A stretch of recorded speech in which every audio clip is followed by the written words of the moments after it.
હવે માગ વેની રાખ્યા તમે ફટાફટ માગ બનાવી દીધી એ લોહીનો લેતો દાદી સમજી આયા પેલા ગાતા ગાતા દોસ્તી નામે સમખા દે સાક્ષી હા આજે શું શાક બનાવવાનું છે આજે તો મગનું શાક બનાવ્યું નહીં દાદી દાદી પરમ દિવસ તો મગ બનાવતા પાછા આજે મગ બનાવવાનો મને તો ભાવતા જ નહીં કોઈ ખારું બનાવે ખાની મજા આવે અમને હારું ખાવશો જોઈને અત્યારે મગવાડી કેટલી થઈ ગઈ છે તને ખબર છે નહીં દાદી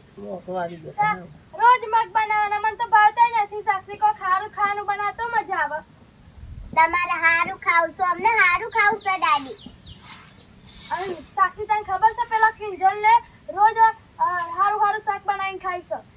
યા એ તો બંગલા વાળો છે એ તો પૈસા વાળા એવો તો જમીન વેચી એમને પૈસા મળે ને એટલે એવા હારું હારું ખાય ના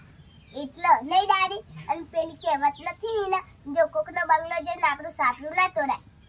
ના નહીં દાદી અને આપણે જે બનાવ્યું ને આપણે ખાઈ લેવાનું અને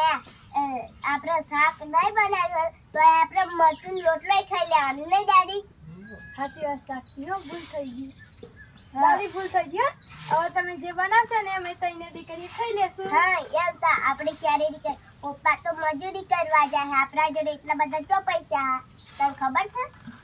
સારું સાક્ષી મોંઘવારી થઈ ગઈ અત્યારે